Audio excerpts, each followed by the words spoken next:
Welcome to Newsline, a full hour of news from Liberia and other parts of the world. I'm Chap Davis, presenting on this Thursday, November 27, 2025.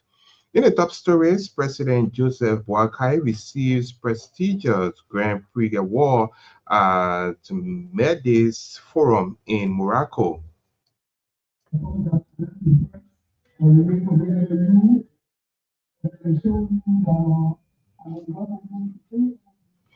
House Speaker Reggie Cohn apologizes for threatening to jail journalists.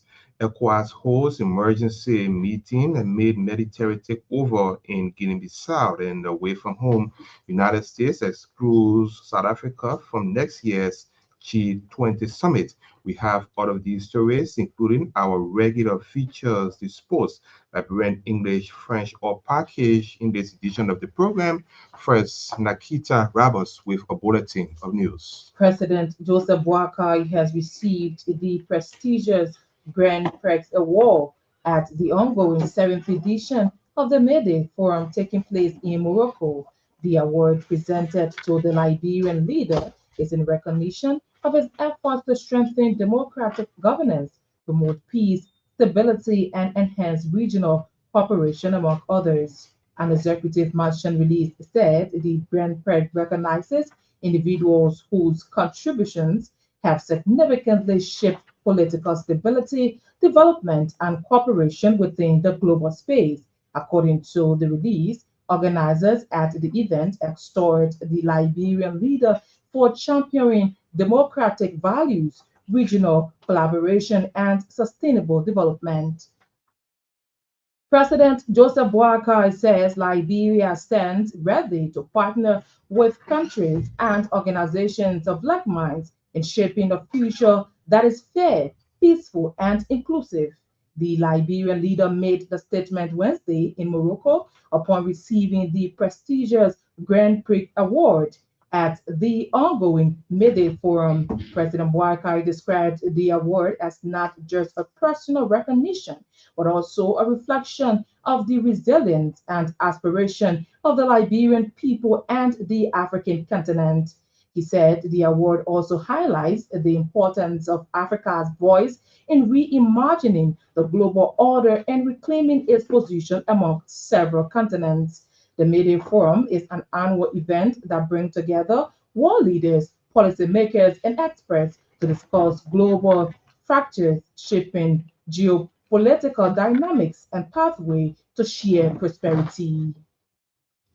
President Joseph Boakai and his Gambian counterpart Adam Barrow have held discussions of mutual interest on the sidelines of the ongoing May Day Forum in Morocco. A release said the meeting between the two leaders focused on regional peace and security, economic cooperation, and ways to strengthen bilateral ties between Liberia and the Gambia. Both heads of states held talks on opportunities for collaboration within ECOWAS as the region addresses political, economic, and security challenges. The release termed the bilateral engagement between the two leaders as a reflection of the long-standing relations between Liberia, the Gambia, and their shared vision for a peaceful West Africa. House Speaker Richard Cohn has apologized for threatening to jail journalists who will recall if session had not been called to order. According to Speaker Cohn, he jokingly made the statement on Tuesday when several lawmakers in chamber were sharing jokes while awaiting session to be formally convened. The jokes among lawmakers, the speaker stated, were not meant for public record.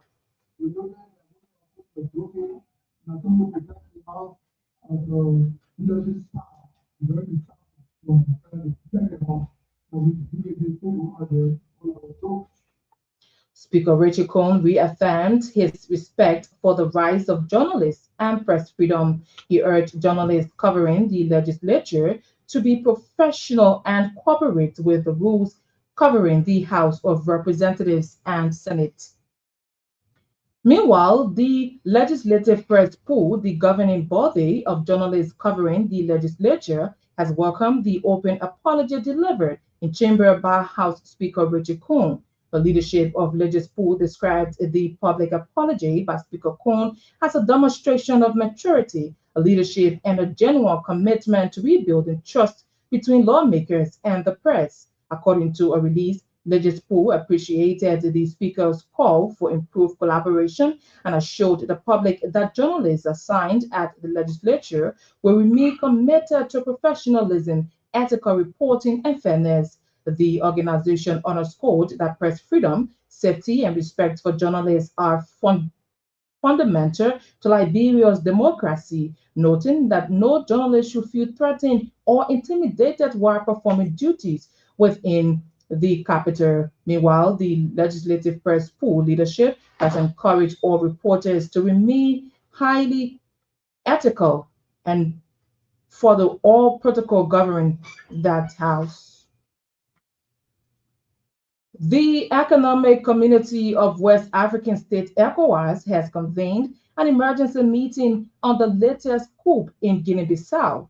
On Wednesday, a group of military officers announced that they have seized control of Guinea-Bissau and made reports that the president, Umaru Sissoco Embalo, has been arrested. Shortly after gunshots were heard in the capital, Bissau, as President Embalo was being reportedly detained. The officer then appeared on state television saying they had suspended the electoral process following Sunday's presidential election.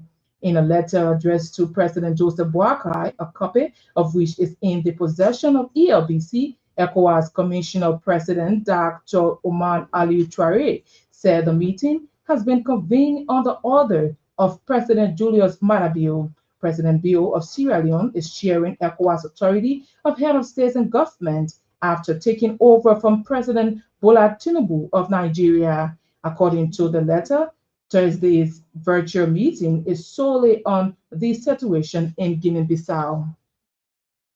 Liberia Broadcasting System, LBS Director General Eugene Fagon, is calling on the Finance Ministry and the legislature to increase the entity's budget for fiscal year 2026.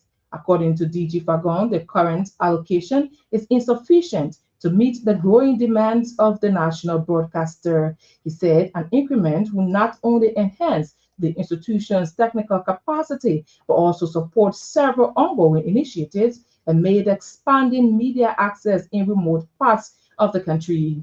We are working on all of those things. We take into consideration the fact that we have limitations. I'm appealing to the finance minister, the legislature, to increase the budget. You need to talk for.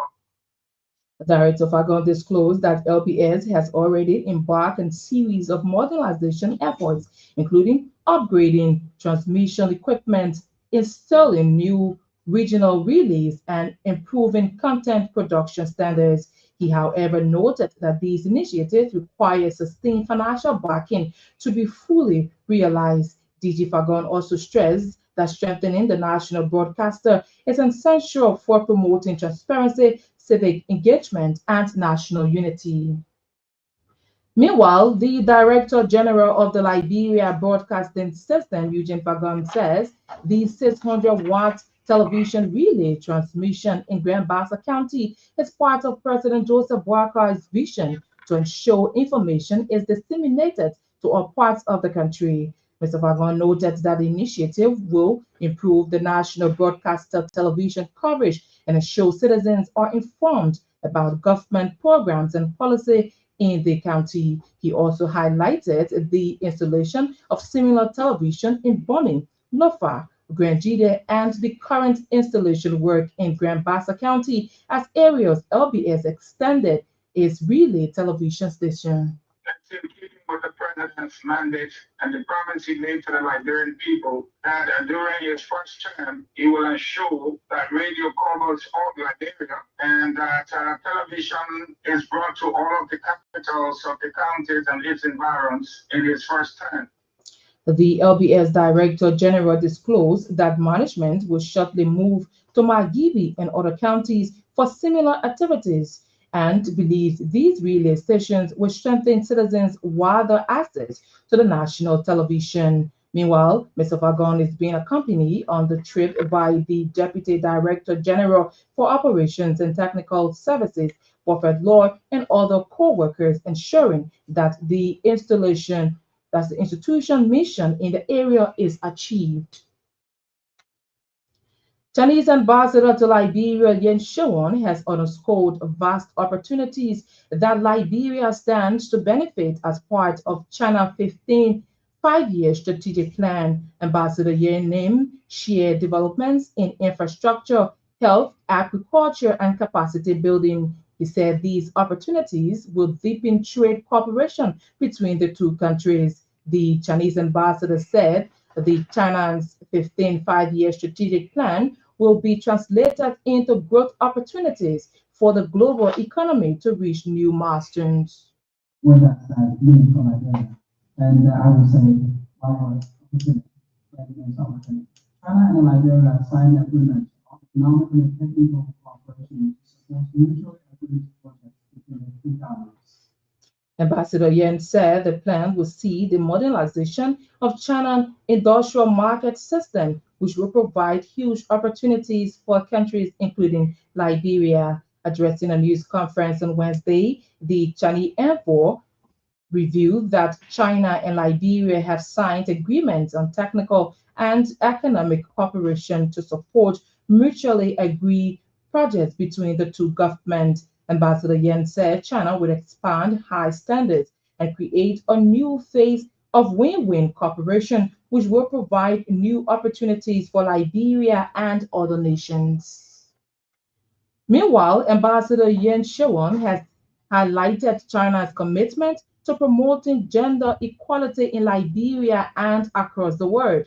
He said as part of the effort, China will provide funds to UN Women, launch 1,000 livelihood programs, and empower over 50,000 women to promote gender equality and international projects. Ambassador Yen noted that China stands ready to work with Liberia to enhance practical exchanges and cooperation that promotes women development. The Chinese envoy reiterated China's willingness to promote the implementation of the outcomes of the meeting between the two heads of state on the margins of the China-Africa Cooperation. A one-day site visit aimed at inspecting a 20-megawatt ongoing solar-grade project at the Mount Coffee Hydro Plant in Lower Maserati County has ended. The tour was led by Liberia Electricity Regulatory Commission, LERC, in collaboration with the Liberia Electricity Corporation, LEC.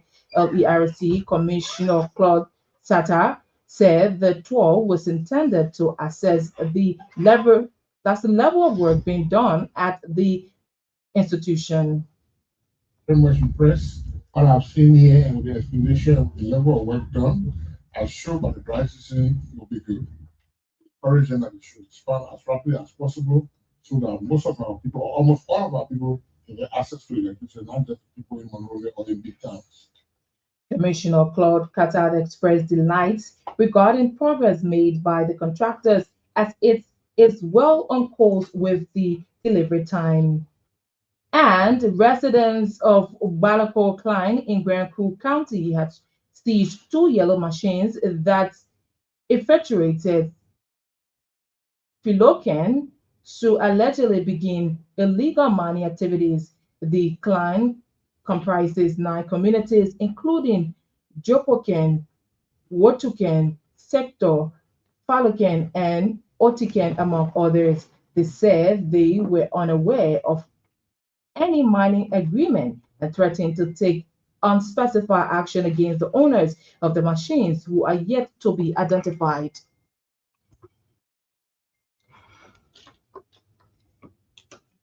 Nakita Roberts with the news bulletin. You're listening to Newsline here on ELBC Radio. Let's go straight to this one, where on Wednesday, President Joseph Boakai symbolically addressed the opening section of the ongoing Mayor Days Forum in Morocco. The The president's address at the annual gathering rallied African leaders to rise above just titles in mitigating challenges confronting the continent. Our executive mansion reporter, Vasta Talo, has a detailed report of the Liberian leaders' address. President